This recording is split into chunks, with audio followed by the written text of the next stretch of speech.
10장부터 해서 이제 13장 16절까지가 이스라엘 백성들을 이집트에서 보내게 되는 그런 마지막 재앙에 대한 이야기죠. 그래서 이제 이 10장 1절에 들어가라 라고 하는 말을 히브리어로 보 이렇게 말을 하죠. 그래서 이제 이 10가지의 재앙이 전부 다 끝나고 하나님이 마지막 그 이집트의 모든 장자를 다 죽이시는 그런 재앙을 마치고 나니까 이제 하나님이 드디어 이스라엘 백성들을 이집트에서 나오게 하시는 그런 역사까지입니다. 그래서 이제 출애굽기 1장부터 해서 이집트로 나가게 되는 그 과정까지 긴 이런 여정들이 있는데 하나님이 이집트에 있는 이스라엘 백성들을 끄집어 내는데 사실은 이게 쉬운 게 아니죠. 왜냐하면 430년이라는 세월 동안 한 나라에 거주해 있던 사람들을 갑자기 끄집어내서 한 번도 가보지도 못했던 땅으로 가게 한다는 건 결코 쉬운 일이 아닙니다. 그리고 또한 이 바로왕이라는 사람도 요셉을 모르는 새로운 왕이 일어났다고 하는 말씀을 우리가 출애굽기에서 읽는 걸 읽으면서 알 수가 있듯이 요셉을 만약 알았으면 이스라엘 백성들에게 호의적으로 잘 대우를 해줬을 텐데 그렇지 않으니까 이 바로왕이 이스라엘 백성들에게 고역을 많이 시키죠. 그리고 이스라엘 백성들이 이렇게 나와야 되는데 나오지 못하는 이유가 이스라엘 백성들이 오래도록 한 곳에 거주해 있기 때문이기도 하지만 성경은 바로왕의 마음이 완악해 있기 때문에 나오지 못한다 이렇게 말씀하죠. 그러면서 하나님이 10가지의 이적을 행해야만 되는 이유를 말씀하세요. 바로가 몇 가지 이적만 행하면 너희를 보내는 게 아니라 많은 이적을 행해야만 보내게 될 거라고 하면서 출애굽기 3장 20절에 이렇게 말하죠. 내가 내 손을 들어 애굽 중에 여러 가지 이적으로 그 나라를 친 후에야 그가 너희를 보내리라. 여기서는 여러 가지라고 말씀하죠. 우리는 알고 있는 대로 10가지 재앙 아닙니까? 그래서 하나님께서 하시는 말씀이 뭐냐면 3장 20절에 내가 내 손을 들어 애굽 중에 여러 가지 이적을 행한다 이렇게 말씀했어요. 내가 하나님이죠. 하나님이 하나님의 손을 들어서 이적을 행했어요. 근데 가만히 보면 하나님이 누구를 이 일을 하시는데 쓰시냐면 모세와 아론을 쓰신단 말이죠. 그래서 출애굽기 4장 17절을 보면 너는 이 지팡이를 손에 잡고 이것으로 이적을 행할지라 이렇게 말씀해요. 그런데 출애굽기 6장 6절에는 내가 편팔과 여러 큰 심판들로서 너희를 속량하겠다. 그리고 7장 7절에는 내가 내 손을 애굽 위에 뻗쳐서 여러 큰 심판을 내리고 내 군대 내 백성 이스라엘 자손을 그 땅에서 인도하여 낼지라 이렇게 말해요. 그러니까 하나님이 치신다라고 말하면서도 하나님이 누구를 통해 그 일을 하시냐면 모세와 아론이라고 하는 사람을 통해 하시는 거예요. 그러니까 하나님은 하나님의 일을 이루시는데 그 일을 이루실 때 반드시 사람을 통해 하신다는 거죠. 그러면서도 결국 뭐라고 그러시냐면 이건 내가 한 것이다. 그렇게 말씀하는 거죠. 그래서 모든 하나님의 일은 하나님이 하시는 거예요. 그렇지만 하나님이 직접적으로 일하시는 것도 있지만 대부분은 하나님의 사람들을 통해서 일하시는 걸 우리가 볼 수 있죠. 그냥 하나님이 10가지 재앙 그냥 내리실 수도 있죠. 말씀을 통해서. 그런데 하나님 그렇게 하지 않고 모세를 시키잖아요.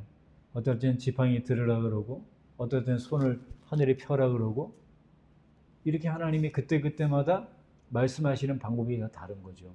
그리고 그 재앙이 있을 때마다 바로가 이제 거짓으로 회개하는 거죠. 공경을 면하려고. 이제 이 공경만 사라지게 하면 내가 백성들 보낼 테니까 이 공경 사라지게 해라. 그렇게 말할 때 어떨 때는 기도를 통해서 그 모든 재앙이 사라지게 할 때도 있고 어떨 때는 또 손을 내밀라고 하시면 또 그대로 될 때도 있고 그때마다 하나님이 하시는 일은 다르지만 하나님은 놀랍게도 그분 자신이 전지전능하심에도 불구하고 사람을 통해서 일하신다는 거예요. 그래서 고린도후서 6장에도 사도 바울도 말하지 않습니까? 하나님과 함께 일하는 자로서 너희를 권하노니 하나님의 은혜를 헛되이 받지 말라.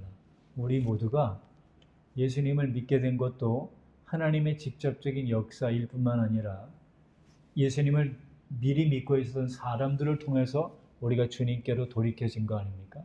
그래서 하나님이 사람들을 통해 일하시는 것처럼 우리의 남은 생에도 우리에게 주어진 영혼들을 살리고 영혼들을 돌보는 일을 하나님이 우리를 통해 하길 원하시니까 우리 모두도 하나님의 지팡이로 하나님의 일꾼으로 그런 쓰여지는 역사가 있으시기를 바랍니다. 그럼 이제 이 10가지 재앙을 하나님이 이집트에 내리시는데 그 내리시는 이유가 뭐냐 하면 애굽 사람들이 하나님 앞에서 범죄했던 우상 숭배에 대한 심판이라는 걸 알 수가 있어요. 그러니까 이집트에서 행했던 10가지 재앙은 첫째는 이스라엘 백성들을 이집트에서 이끌어내서 하나님을 섬기는 사람이 되게 하고 그리고 하나님께서 아브라함과 이삭과 야곱에게 반복적으로 약속하셨던 가나안 땅으로 들여보내심으로 거기에서 하나님이 원하시는 나라를 만드시는 게 첫 번째 목적입니다. 재앙의. 그리고 두 번째 목적은 뭐냐면 이집트에서 우상을 숭배하는 이집트 사람들과 자기 스스로를 신의 아들이다, 신이라고 칭하면서 신적 존재로 높임받기 원했던 바로 왕에 대한 심판이라는 거죠. 그러니까 두 가지의 목적이 있는 거예요. 이스라엘 백성들을 이끌어내기 위해서 심판하신 것도 있고 이집트와 바로 왕의 우상 숭배에 대한 심판으로서의 하나님의 재앙이 있었다는 거죠. 그래서 출애굽기 12장 12절에 보면 사람이나 짐승을 막론하고 애굽 땅에 있는 모든 처음 난 것을 다 치고 애굽의 모든 신을 내가 심판하리라. 나는 여호와니라. 이집트에 있는 모든 신을 하나님이 심판하시는 것이 바로 10가지의 재앙이었다는 겁니다. 그래서 피재앙, 개구리 재앙, 이재앙, 파리 재앙 이런 10가지 모든 재앙들은 사실 이집트 사람들이 섬겼던 신이에요. 나일강도 그 사람들은 신으로 섬기고 개구리도 신으로 섬기고 눈에 보이는 모든 것들은 다 신으로 섬기는 그런 사람들이었는데 하나님께서 이런 재앙을 통해서 너희들이 섬기고 있는 강이라든가 팔이라든가 동물이라든가 개구리라든가 이런 것들은 내가 만든 피조물에 불과한 것이지 그것들은 신이 아니야 라고 하는 걸 하나님이 보여주시면서 그들이 우상 숭배했던 것을 심판하신 것이 10가지 재앙이었다는 거죠. 그래서 민수기 34장 4절에도 애굽인을 여호와께서 그들 중에 치고 그 모든 장자를 장사하는 때라 여호와께서 그들의 신들에게도 벌을 주셨더라. 이집트에 있는 그 신들, 본인이 신이라고 생각했던 것들에 대해서 하나님이 심판하시는 것이죠.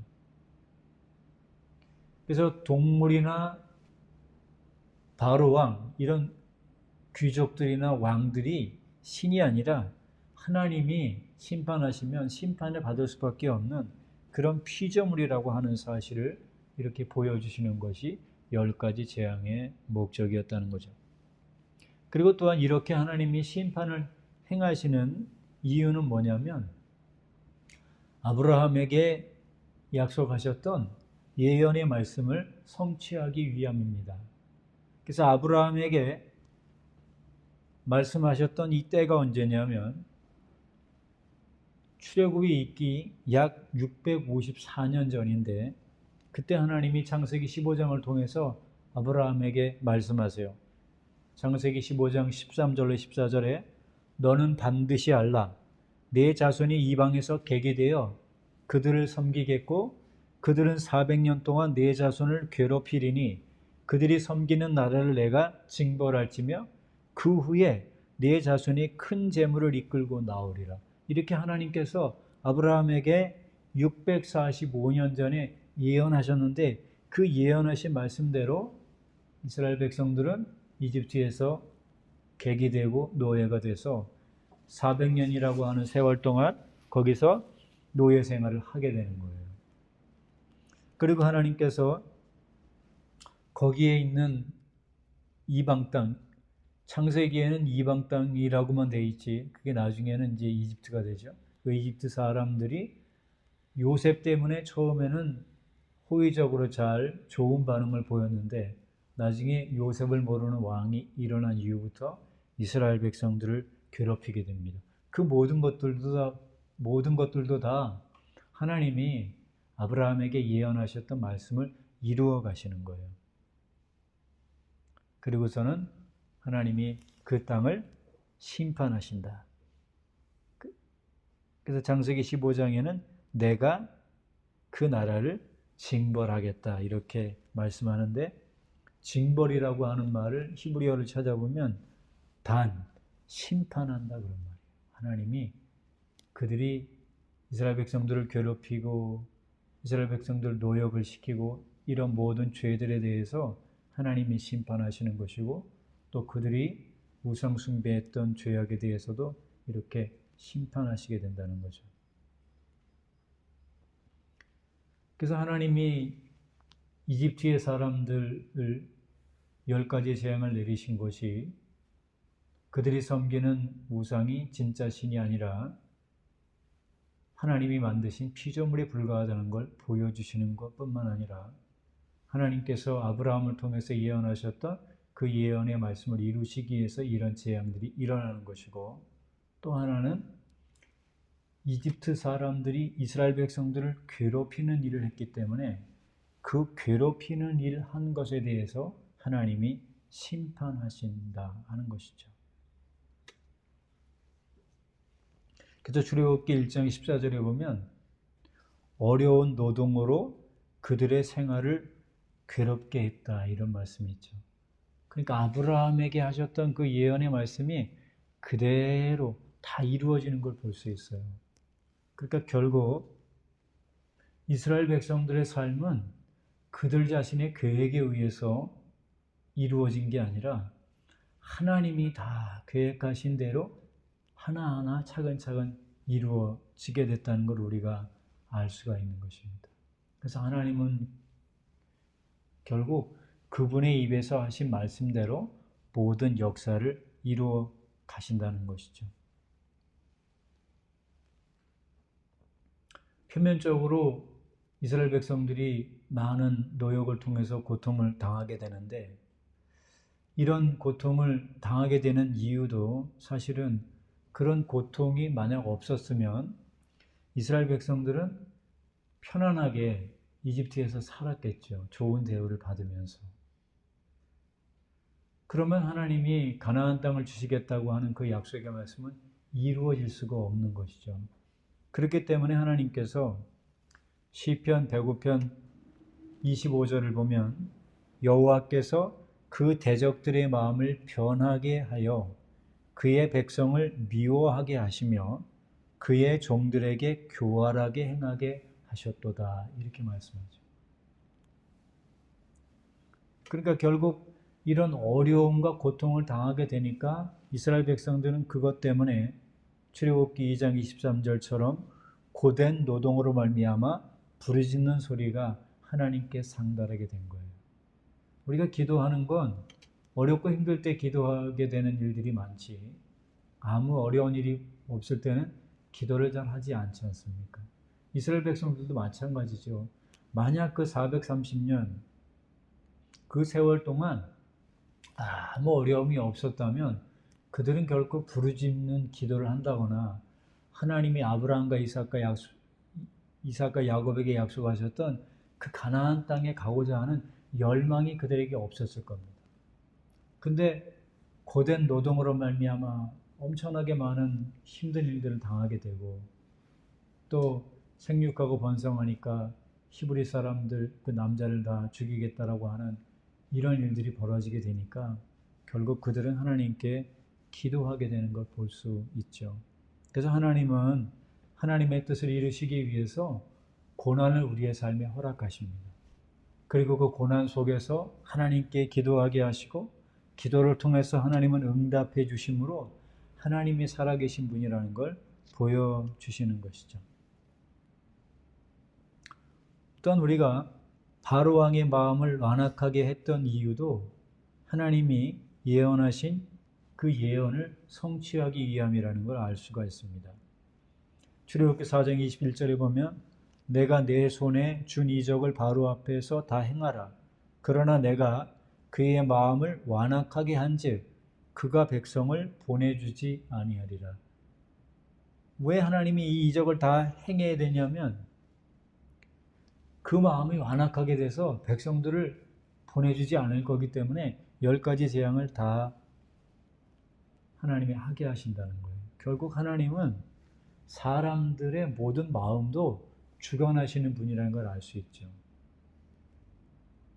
요셉이 살아있을 때는 그렇게 호의적으로 이스라엘 백성들을 대접해 줬던 이집트 사람들이 하나님이 이스라엘 백성들을 이집트에서 이끌어내야 되니까 그 사람들의 마음을 변하게 만드셔가지고 미워하도록 만들어주시고 결국 바로도 마찬가지죠. 한 번에 그냥 보내는 게 아니라 10가지 재앙이 있음으로 인해서 보내는 걸 보면 그 10가지 재앙을 통해서 하나님이 하나님 되시는 걸 보여주기 위해서 바로의 마음을 완악하게 하시는 걸 볼 수 있어요. 그래서 출애굽기에 보면 이제 바로의 마음을 완악하게 했다는 말씀이 반복적으로 여러 곳에 나오는데 7장 3절에 보면 내가 바로의 마음을 완악하게 하고 그 다음에 9장 12절에 보면 여호와께서 바로의 마음을 완악하게 하셨다.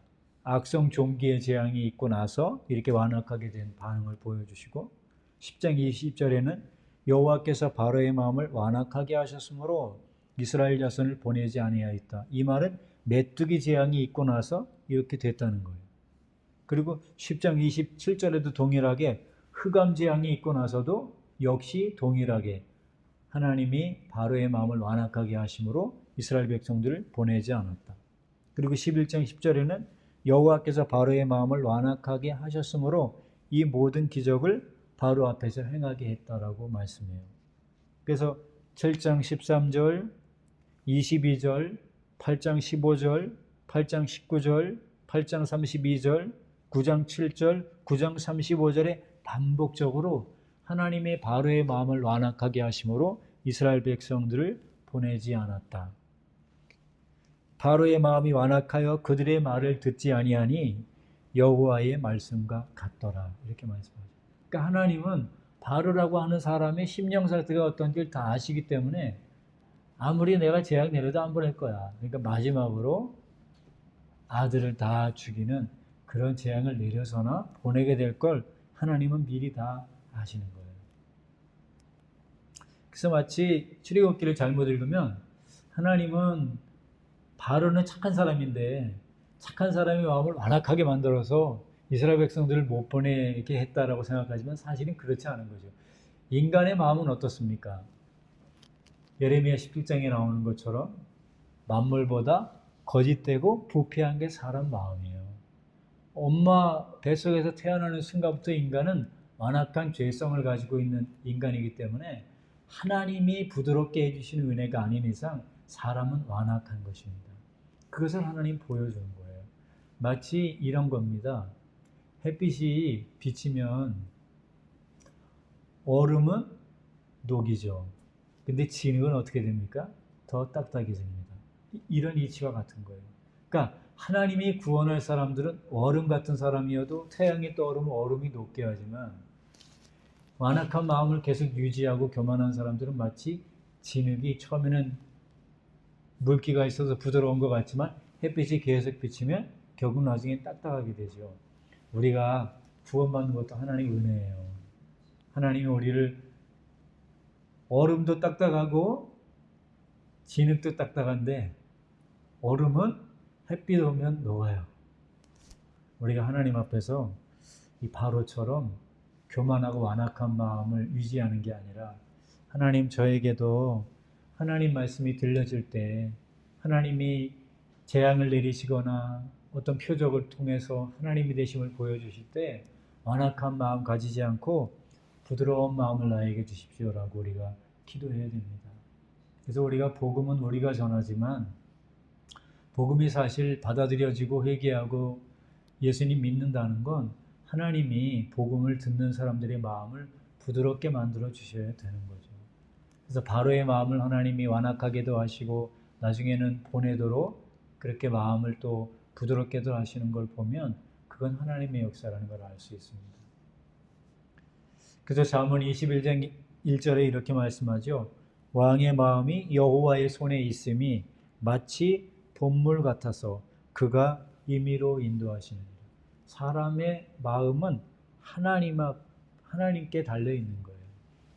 그래서 우리가 예수님 믿게 된 것도 보면 우리가 스스로 예수님 믿은 것 같고 회개한 것 같고 스스로 교회 다니는 걸 선택한 것 같지만 결국 많은 사람들의 기도가 있었고 그리고 하나님께서 우리의 마음을 열어주셔서 회개하게 하시고 복음을 받아들이고 순종할 수 있도록 그렇게 역사하신 걸 볼 수 있지 않습니까?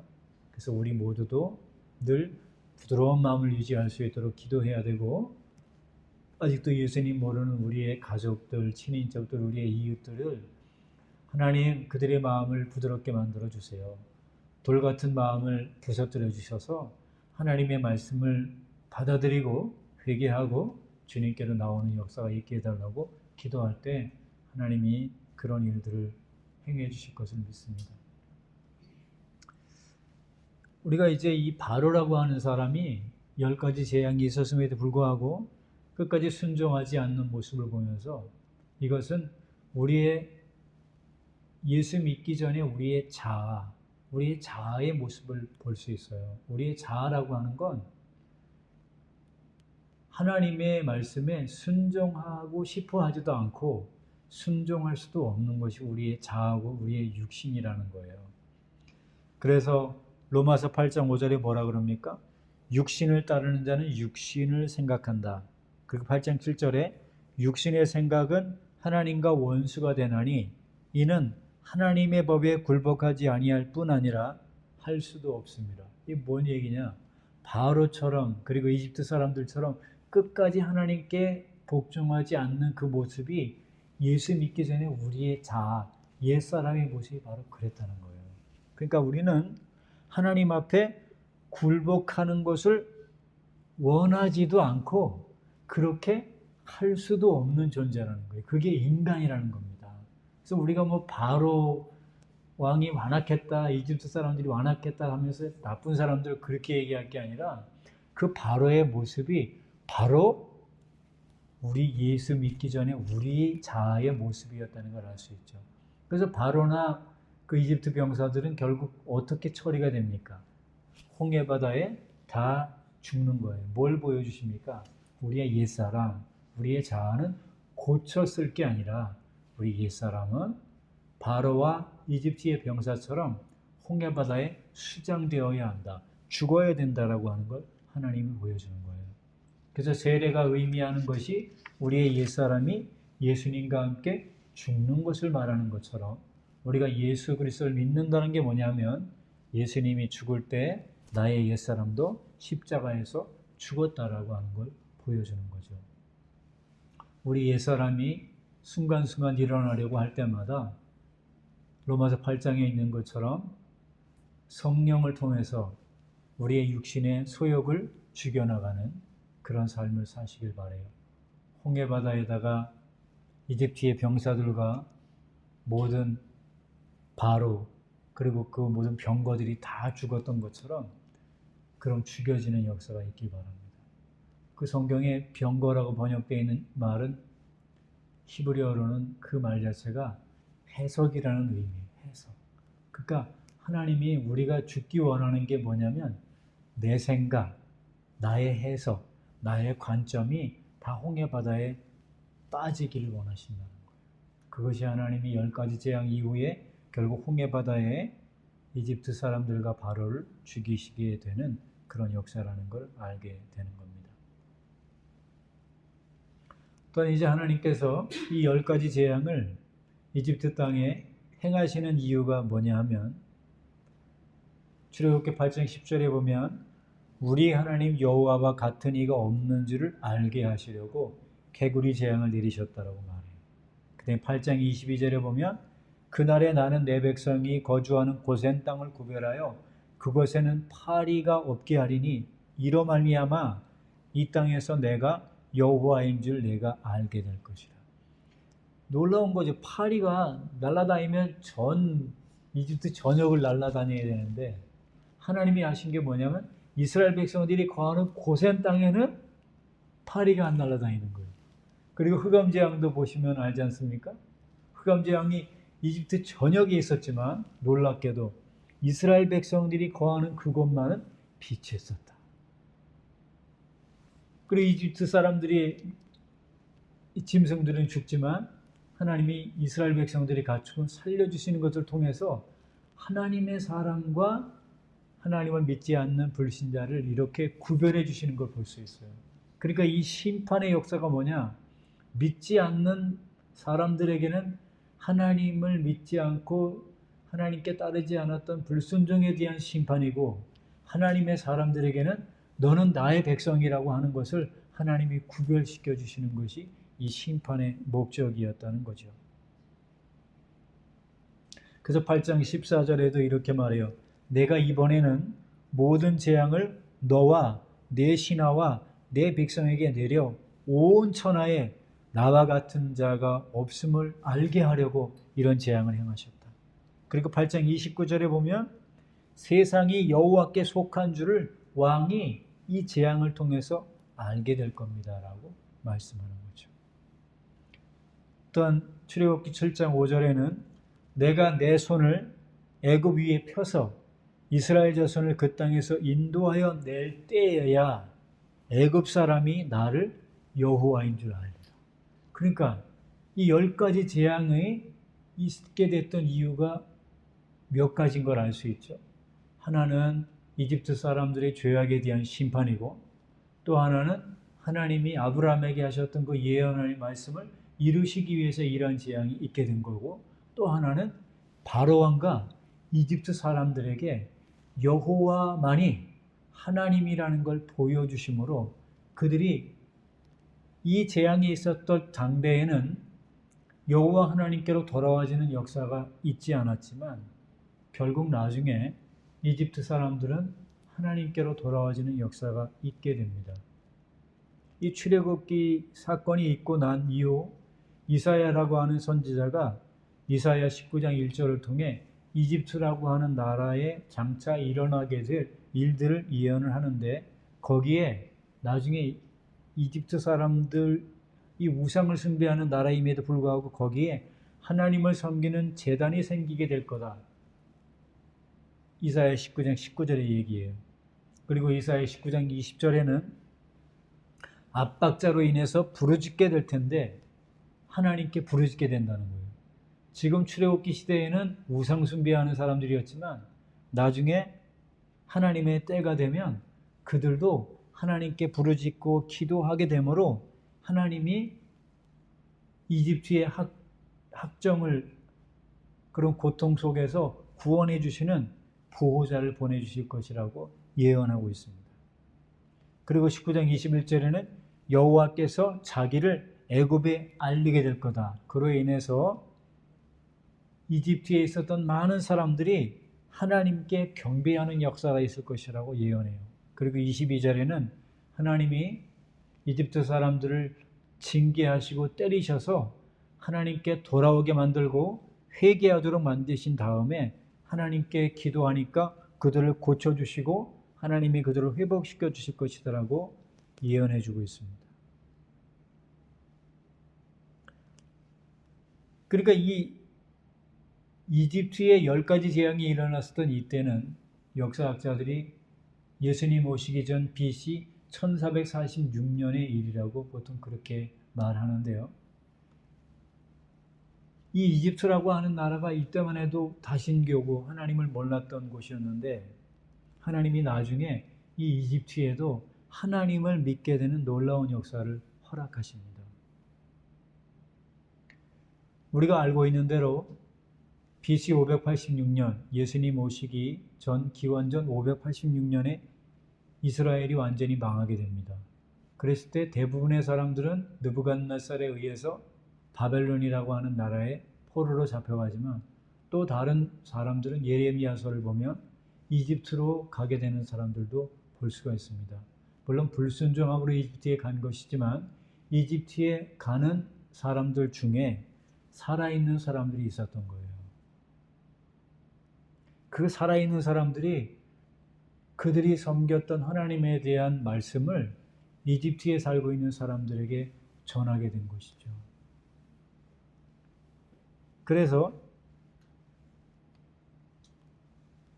사도행전 2장 10절에 보면 오순절 날에 천하 각국에 흩어졌던 유대인들이 다시 하나님 앞에 예루살렘 성전에서 기도하고 예배하기 위해서 모였던 그 사람들의 목록을 쭉 보면 그 사람들 가운데서는 애굽에서 온 나그네도 있었다라고 말해요.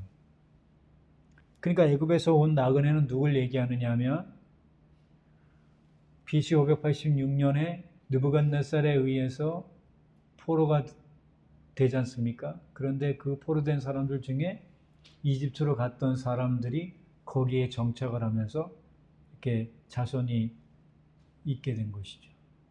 그런 사람들이 있었다는 거예요. 그리고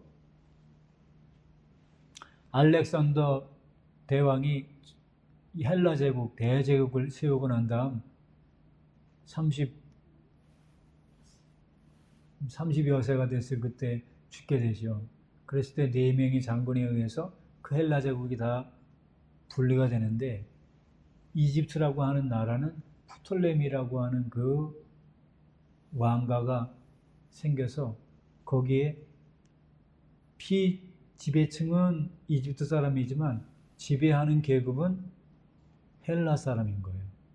그래서 그때 그 헬라어로는 프톨레미라고 얘기하고 영어로는 톨레미라고 얘기하는데 그 프톨레미 왕조가 생기게 된 겁니다. 근데 그때 이제 어떤 일이 생기냐면 프톨레미 왕조 6대째 되는 그 왕조 때 이집트에 하나님을 믿는 사람들을 위한 성전이 세워지게 됩니다. 그리고 이 프톨레미 왕조 때는 큰 도서관을 짓게 되는데 그 도서관에 책을 구비해야 되지 않습니까? 그때 이제 프톨레미 왕이 책을 구비해야 되는데 그 책 중에 가장 좋은 책이 구약성서다라는 걸 알게 되죠. 그래서 구약성서를 구비해 놓는 것뿐만 아니라 이때 이집트에 많은 유대인들이 살았는데 필로라고 하는 학자에 의하면 이 이집트라고 하는 땅에 약 100만 명의 유대인들이 거했다 그래요. 프톨레미 왕조가 있을 그때 100만 명의 유대인들이 이집트에 있었기 때문에 그 사람들이 이제 이집트로 온 이후로는 헬라어만 사용하게 되죠. 근데 이제 거기 있는 사람들도 하나님을 제대로 믿고 따라가고 싶기 때문에 히브리어로 되어 있는 성경을 잘 이해를 못하는 거예요.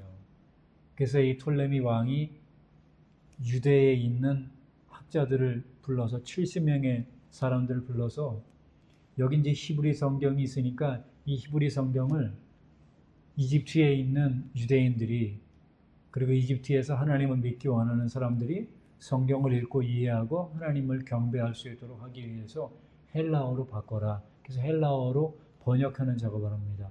그래서 그게 나중에 70인역이라고 구약 성경 히브리어를 헬라어로 바꾸는 성경이 나오게 된 거죠. 그만큼 이 이집트라고 하는 나라는 1446년 모세가 재앙을 내릴 이때만 해도 하나님에 대해서 전혀 모르는 사람들이었지만 나중에 세월이 한참 흘러 기원전 300년 정도가 되니까 하나님이 여기 있는 사람들 중에도 유대인들을 통해서 주님께로 돌아와지는 그런 사람들이 생기는 걸 우리가 볼 수 있어요. 결국 그래서 하나님은 이스라엘 백성들을 구원하신 목적은 이스라엘만 구원하시기 위해서가 아니라 이스라엘을 제사장 나라로 만드셔서 이스라엘을 통해 그 주변에 있는 그리고 전 세계에 있는 사람들이 다 하나님께로 돌아오도록 만드시기 위해서 이런 일을 하셨다는 걸 우리가 볼 수가 있습니다. 그래서 결국 하나님은 온 천하에 하나님이 하나님 되심을 보여주시는 것을 통해서 전 세계에 있는 모든 사람들이 하나님께로 돌아와지기를 원하신다는 것이죠. 그래서 우리가 이사야 19장 말씀 한 군데 좀 보겠습니다. 이사야 19장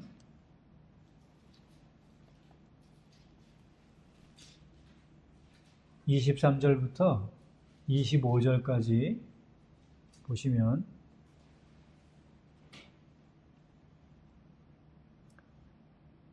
같이 읽겠습니다. 그날에 애굽에서 아수르로 통하는 대로가 있어 아수르 사람은 애굽으로 가겠고 애굽 사람은 아수르로 갈 것이며 애굽 사람이 아수르 사람과 함께 경비하리라. 그날에 이스라엘이 애굽 및 아수르와 더불어 셋이 세계 중에 복이 되리니 이는 만군의 여호와께서 복 주시며 이르시되 내 백성 애굽이여 내 손으로 지은 아수르여 나의 기업 이스라엘이여 복이 있을지어다 하실 것입니다. 여기 보십시오. 하나님이 결국 애굽이라고 하는 나라도 하나님이 구원하시는 걸 볼 수가 있습니다. 그래서 우리가 이집트라고 하는 나라가 지금도 있잖아요. 근데 이집트라고 하는 나라는 그 나라의 대부분이 이슬람교도입니다. 그런데 놀랍게도 이집트라고 하는 나라에도 콥트라고 하는, 이 콥트라고 하는 것은 이집트라고 하는 나라를 아이굽투스, 헬라어로 번역을 할 때 콥트라고 하는데 이 곱트. 근데 이 미국으로 넘어가서 콥트가 됐는데 콥트 기독교라는 게 있어요. 그 기독교는 어떤 사람은 뭐 도마가 그 이집트에 가서 복음을 전해서 거기에 교회가 생겼다 이제 이렇게 말하는 사람도 있지만 우리가 사도행전 말씀을 보면 알지만 사도행전 시대 2장에 이집트에 쓰던 유대인들이 오순절날에 왔다가 그 방언을 하게 되는 성령 받게 되는 놀라운 역사를 보고 그들이 이제 하나님께 회개하고 나서 이집트로 돌아가게 되죠.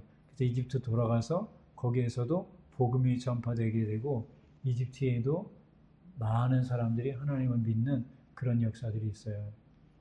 그래서 이집트의 기독교는 굉장히 오래됐습니다. 그래서 지금도 약 1000만 명 정도의 기독교인들이 이집트에 있어요. 물론 대부분의 사람들은 다 이슬람교도고 또 예수님을 믿는다고 하면 핍박도 받고 종교의 자유도 없는 곳이긴 하지만 그래도 하나님은 약속대로 이집트도 하나님이 구원하기 원하고 우리가 읽은 이사야 19장 말씀 25절에도 하나님이 이집트 보고도 뭐라고 그러시냐면 내 백성 애굽이라고 말씀해요.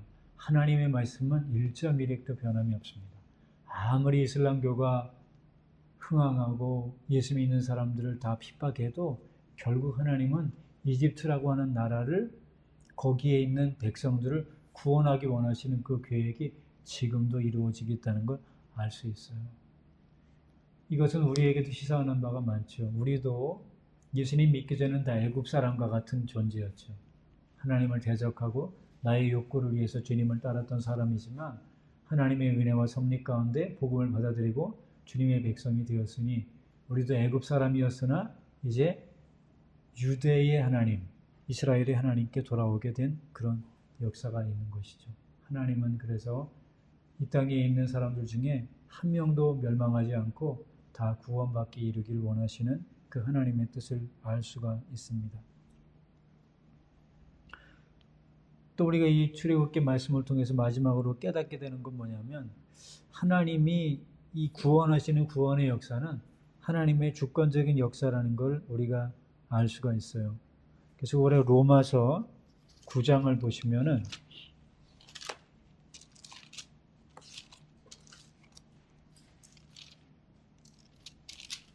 로마서 9장 16절부터 18절까지를 보시는데 9장 17절을 먼저 보시면 거기 이렇게 돼 있죠. 여러분 가지고 있는 성경에 17절에 니은 이렇게 써 있거나 뭐가 있죠? 그렇죠? 그죠? 거기 보면 니은 해놓고 9장 16절에 이렇게 돼 있죠. 우리가 이제 읽었던 출애굽기 말씀 가운데 하나 있는 건데 거기 이렇게 되어 있습니다.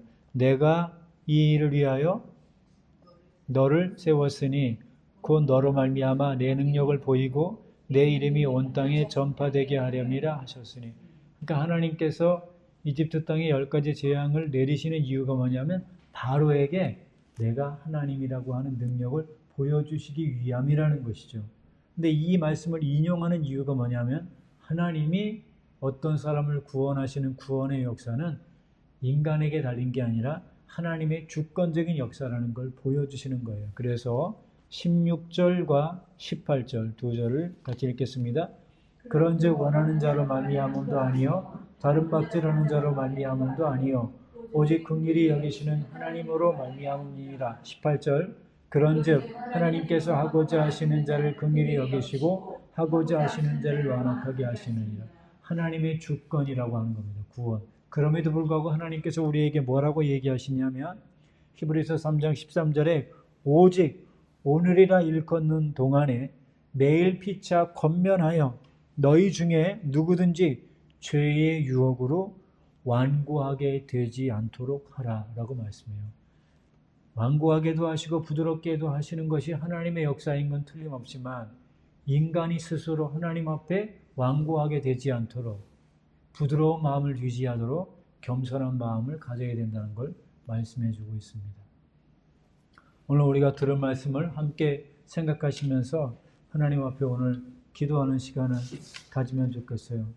하나님께서 여러 가지 기적들을 통해서 이집트를 심판하고 하나님의 약속의 말씀을 이루시고 하나님의 뜻을 이루셨던 것처럼 하나님 우리에게도 겸손한 마음, 온유한 마음, 부드러운 마음을 주셔서 하나님의 말씀에 끝까지 순종하는 사람이 될 수 있도록 우리 안에 있는 바로와 이집트를 주님 다 죽여주시고 우리 안에 이스라엘, 하나님을 왕으로 섬기는 그 이스라엘이 일어나서 하나님의 뜻에 늘 순종하는 삶을 살게 해달라고 들은 말씀 생각하며 기도하시고 축도로 이어가시겠습니다.